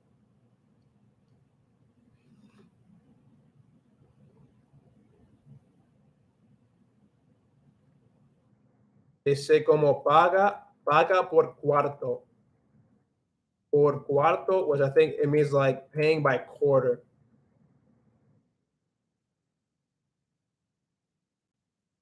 See, like I said, like this is like a lot of the stuff that you're asking right now, these are things that I just learned last year because I was when I was in the Dominican Republic, I was actually looking for these things. So actually, I talked to I talked to this guy that I was referring to earlier, and he was driving me around, and we were looking at different apartments, and we talked to some real estate agents and things like that. So yeah, I just got like really introduced to this type of vocabulary. I mean, even in my native tongue in English, talking about like loans, like house loans and all the different fees and stuff like that is very challenging for me. It's very difficult to even talk about. So in Spanish, about the same thing.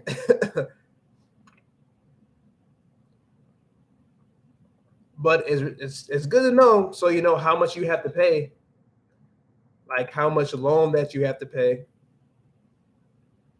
or how much you have to pay every month, how many fees that you have to pay, el contrato, contracts, like yeah, it's a lot.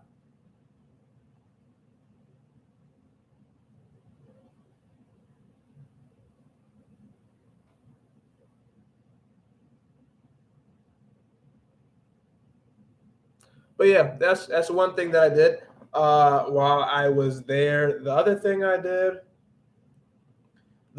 did when I was in Santo Domingo, sí, bien interesante, ya tú sabes. La otra cosita que yo hice ahí fue ir a una variedad de tiendas y preguntarles un montón de preguntas para que aprenda,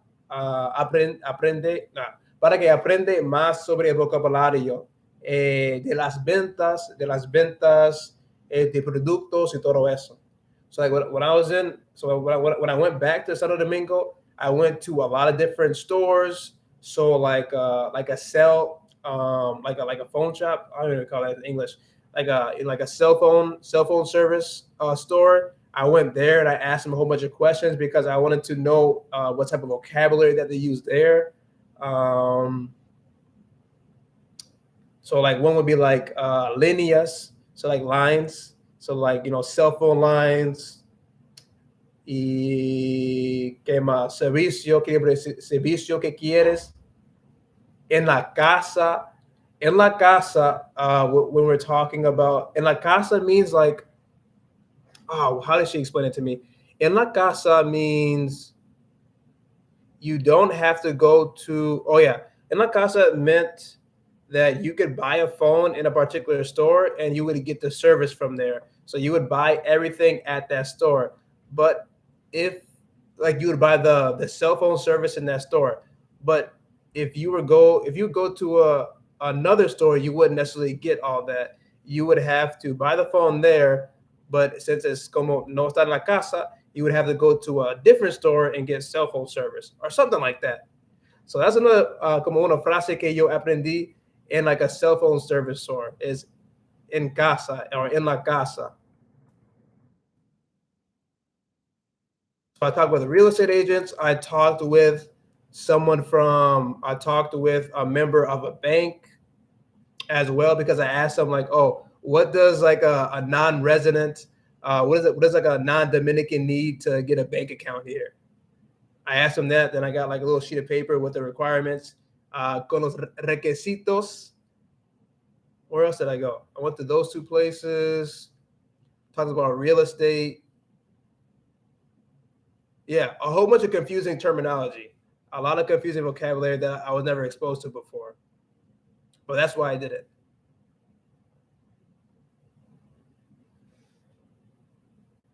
I'm trying to think what else. Cell phone service. Oh yeah, internet service too as well. I went to an internet service like store or kiosk or whatever in the mall. Then I asked them about that as well. Because all that stuff is confusing. Oh, I almost forgot. Then I went to a business where they rent, como rentar vehículos también. So I asked them about how to rent a vehicle and stuff like that. And yeah, well, what they told me went right over my head. I didn't understand. But for me, that's like that. I think this experience really transformed the way that I study and it really changed the way that I viewed Spanish, because now I'm not learning like before. I learned Spanish just for fun and things like that, but now I see like really the importance of knowing a lot of vocabulary. Because if I wanted to move to to a new country, or a country that speak Spanish, I would have to know all that vocab. I wouldn't have to know every single thing, but I would have to have a good idea of what they're explaining to me, especially if you're buying stuff. If you're buying an apartment, or if you're about to rent an apartment, you're gonna have to sign a contract and things like that.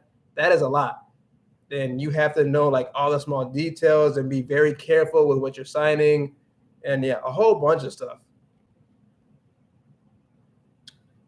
AAO says, estoy estudiando con una lista de palabras frecuencias en español, y también estoy leyendo mi primer libro. Ay, ok. En español, pero hay muchas palabras del libro que yo no sé. Está bien, no hay problema. Solamente leerlas y pasarlas y todo está bien. No tienes que saber el significado de cada palabra que estás leyendo. Eso no te sirve, básicamente. Bueno, te sirve, pero no es necesario para saber el significado de cada palabra. Solamente disfruta el libro, disfruta el proceso.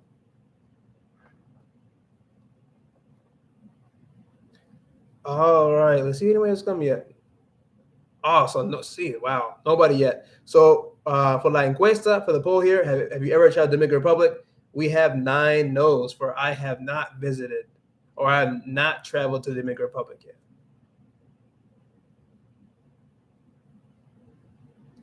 And AEAO, what book are you reading?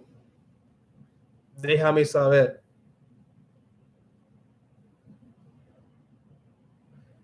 That's probably that has always been one of the bigger challenges for me, was like, with words. Like, I went to the DR, I learned a whole bunch of words, but now it's like, what do I study? How do I study all these? I mostly just try to cram. That was a terrible idea. And my head was definitely just like throbbing, because I was basically trying to like remember everything that some of my Dominican friends were telling me, and it was just so difficult. 113 minutos. I have never heard this book before, but it sounds interesting. Let me check it out.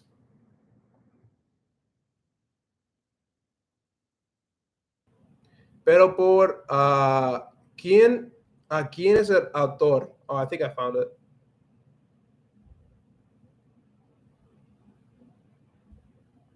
Dame el autor también. Let me know who the author is too. But yeah, really don't worry about if you don't know like the words and stuff like that. That is normal. Tú estás estudiando, entonces like what I would recommend for that is just like reading, like looking at them, like look at the words.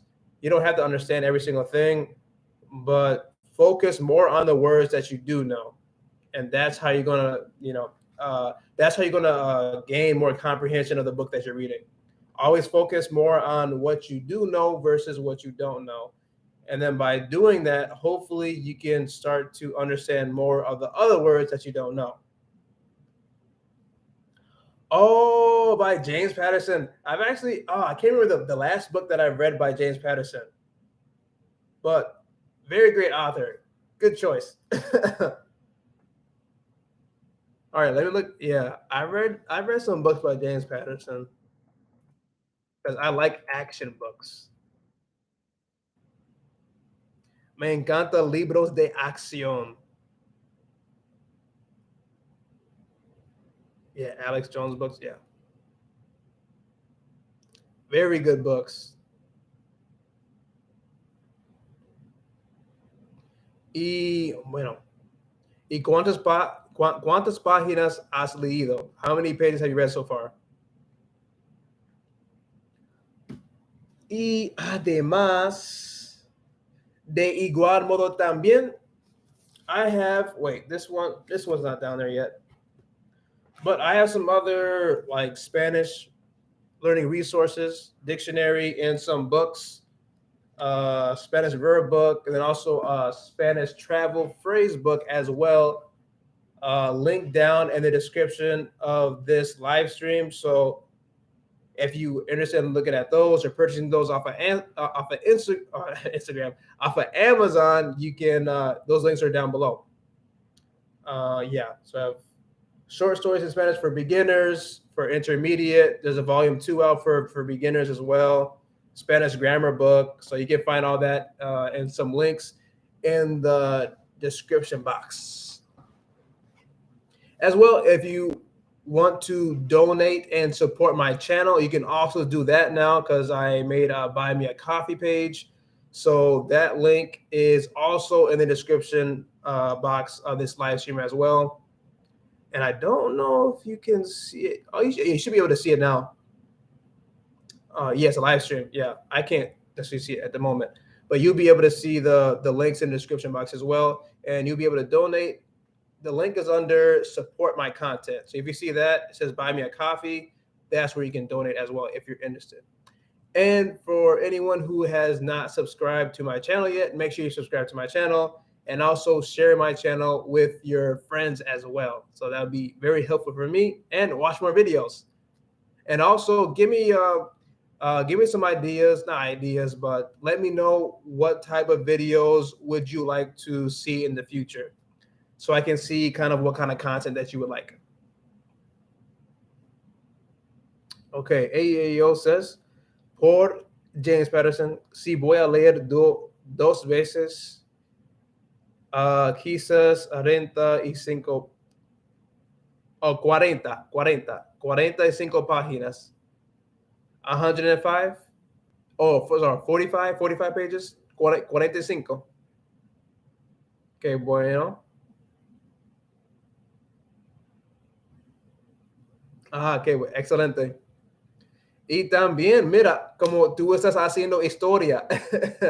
This is your first book in Spanish. That's awesome. My first book in Spanish, como es muy especial, es muy cerca de mi corazón también. El gran fracaso de Arturo Zamora. That was the first book that I ever read in Spanish. And I'm very proud of that. Y también me encanta leer. Me encanta leer para un pasatiempo. Es como mirando una película en tu cabeza. Y dame tu razón. ¿Qué fue tu motivo para leer un libro por la primera vez en español? ¿Qué fue tu motivo?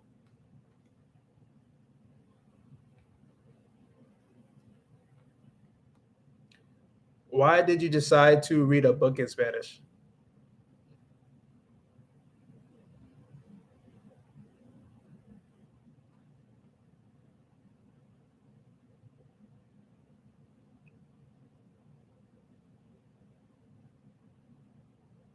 Yo decidí leer un libro solo por interés.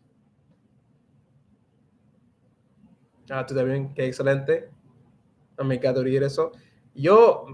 Porque yo promuevo leer. Yo promuevo mucho leer libros en español o leer en general, leer las noticias, los libros, novelas, todo que puedes alcanzar. I always recommend that Spanish learners should read. I think is like literally one of the fastest way that the fastest way that you can increase your speaking skills. Reading is like one of those ways, because you're going to get a really solid foundation in sentence structure, how to use grammar, all in context. And that is really hard. Like, you can get it when you're listening to something, but it's more difficult because when you're listening, especially as a beginner, right, it's very difficult for you to be able to understand Spanish speakers. So and there's a lot to focus on too. So that's why it can be very difficult, to really increase your speaking abilities and to imitate a Spanish speaker just by listening, because it's going to be very difficult at the beginning. Like even right now, it's very difficult for me to do it. But if I have a book right in front of me, then I already have all the words. I have everything I need. I have the sentence structure. I have all these different grammar rules. Then all I have to do is read it, and the more you read it, the more that you're going to understand, the more words that you're going to see in context. So yeah, like reading definitely has a big place for helping your speaking skills. I mean, your listening skills too, because once you know what that word looks like, then you also know what the alphabet sounds like and everything like that. Then you just match up the sounds to that word, and then you'll be able to hear it a lot better. Or I like to say, see it. Like when you hear things, you actually like have almost like a mental picture of the word that word or that person is saying, or like a mental picture of the sentence that a Spanish speaker is saying. So like for example, if I say hola, like exactly what that word is spelt like. For example, if I say hola to you, you're like, oh, okay, he's saying HOLA, and then you also know what those letters are. So HOLA, and then you also know how they sound as well. Or maybe that the H is silent, but you still know that there's an H there, if that makes sense. So that's why like reading is like really, really important and really useful for listening comprehension, because then you're able to separate out all the different words that you're hearing, because you get like that mental picture of those words as well. It's really interesting. But it happens really fast. It's not like it's like a slow-mo thing either. And like it all happens extremely fast in your brain.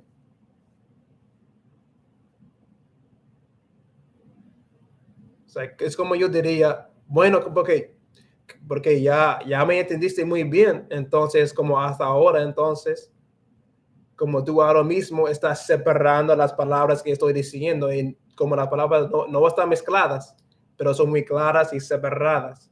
Y así es como mejores tu comprensión auditiva.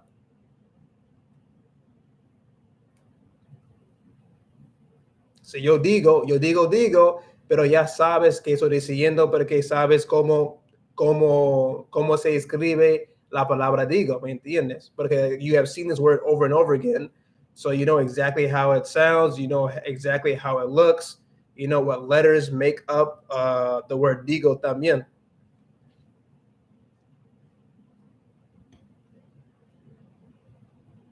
Y yo creo que yo voy a terminar ese live stream cuando llegamos a 2 horas. Entonces nos quedan 7 minutos más. So we have 7 minutes left before I have to leave. Me tengo que ir and leave the live stream. So yeah, let me know what other questions that you have about Dominican Republic or anything else. I also want to know what is your favorite video on my channel so far? ¿Cuál es tu video favorito en mi canal? That, and then also, what videos would you like to see in the future? What other type of videos would you find interesting to watch in the future? And I actually just recorded some this weekend, so be excited for the videos that are coming out this week. I'm excited about them. Ya tengo más en camino. I got more coming. Ay. Se cayó.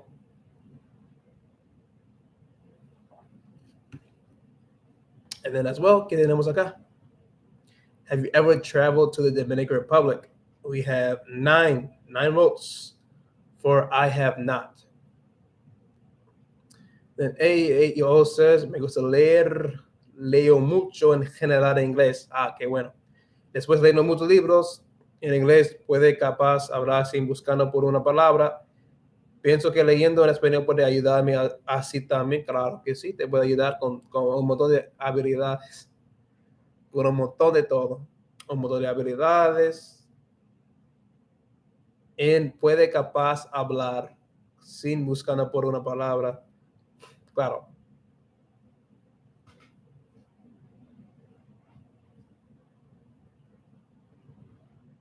También me encanta cómo intentas escribir solamente en español. Esta está buena. Es un hábito muy excelente, en verdad. Siempre escribiendo en español y no en inglés.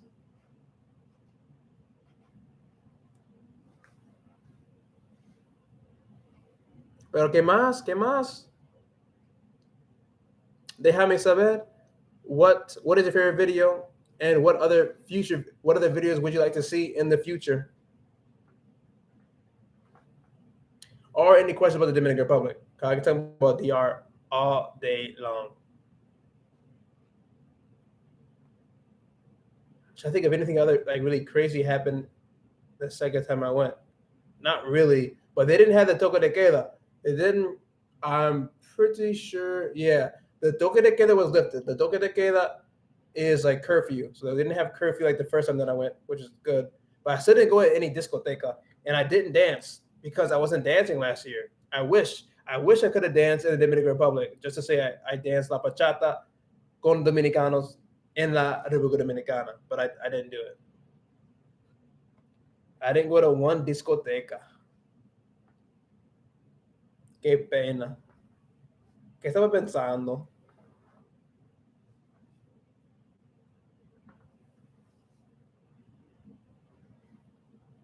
Más a ver, 2 veces. Patterson.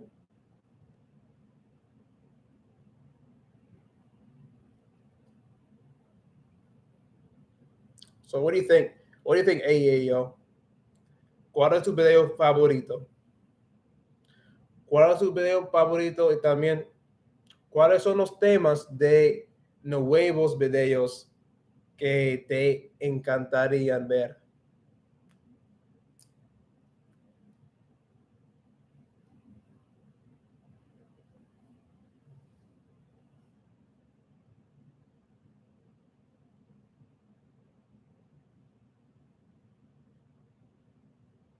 ¿Qué más me pasó? Sí, pero aparte de eso, I learned a lot of vocabulary, and I also learned just like the realities of how difficult it would be to live. Not really difficult, but like, I mean, yeah, I guess kind of difficult to live in a Spanish-speaking country, to move there, get a job, get accustomed to just a new way of living.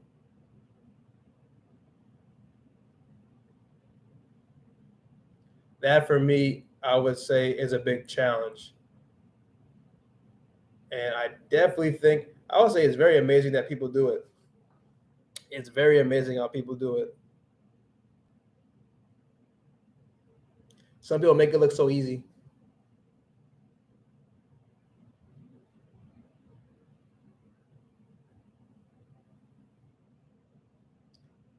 Pero nadie tiene otra pregunta. No tiene otra pregunta. Antes de que salga. Y otra vez, la pregunta, las respuestas. Have you ever traveled to the Dominican Republic? ¿Has viajado a la República Dominicana? In the encuesta here, in the poll, we have 9 votes for no, I have not. So no one who has come through, well, it's not everybody has come through, but no one has been here yet.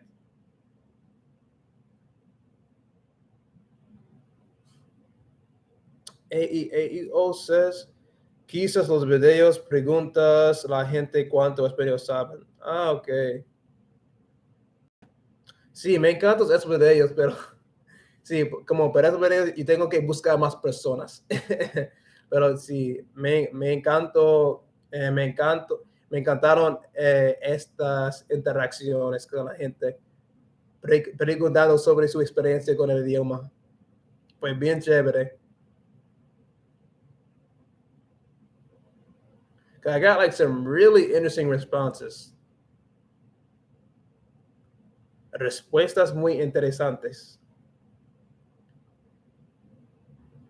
Pero muchas gracias, AEO, for, ay Dios, estoy mezclando inglés y español. Pero thank you for sharing that. So AEO says maybe more of, or like for videos they like to see in the future, videos of asking people, I think cuántos español saben, how much Spanish do they know? And I love those types of videos too. Pero entonces llegamos al fin de esta live stream. So we have arrived at the end of this live stream. Muchas gracias otra vez por venir. Thank you all for coming again to this live stream. Expect more in the future. I don't have any specific date. I just try to make live streams as much as I can whenever I'm free. Cuando yo tengo tiempo disponible, pero depende de la semana. So yeah, definitely try to have some more, until, the rest of this year. And ojalá que podrías venir otra vez y tenemos continuar la conversación sobre español, la cultura latina y, bueno, comida. Pues nada. Again, if you are not subscribed to the channel, make sure you subscribe to my YouTube channel. Share my channel with your friends as well. Share on your social media. Wherever you can. I'll be doing the same thing. I'll be sharing my stuff too on social media. So entonces otra vez, muchas gracias por venir. Thank you for all your support. Thanks for chatting up with me today. It's been really fun. Y también, if you'd like to support my channel, you can donate at the Buy Me a Coffee link in the description box of this live stream. It's just under the title that says support my content. So you can do that if you would like. Then, of course, I have a few different choices for Spanish learning resources down below in the description box as well, which you can purchase off of Amazon using my affiliate links. And those help out for my channel as well. If you do use those, you don't have to, but it's just so you know that they're there and you know what type of Spanish learning resources that you have.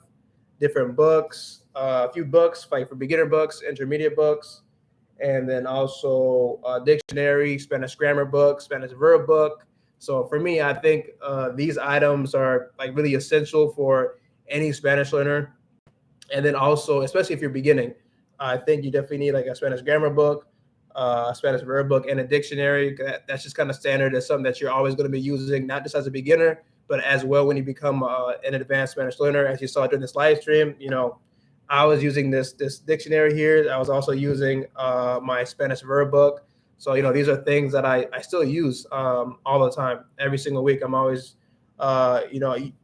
sometimes I like to use my Spanish grammar book, depending on, if I need to kind of refresh my memory on something. Si necesito revisar una regla de gramática. And then the dictionary, I use a dictionary basically every single day. I'm always looking up words in Spanish. So yeah, those are available in the description box if you would like. And yeah, thank you very much for watching again. And be on the lookout for my next videos. One thing that you can do so you don't miss videos of mine is turn on notifications, which you can see usually on a video. It's going to be like a little bell. And then once you click on the bell, you can be notified for, different videos, even like live streams too, live streams as well that I'll be having. So yeah, make sure that you do that. And I will see you in either the next video or in the next live stream. Entonces, que tenga un muy buen día o noche o tarde o lo que sea. Ok, cuídense. Muchas gracias por venir. Hasta luego.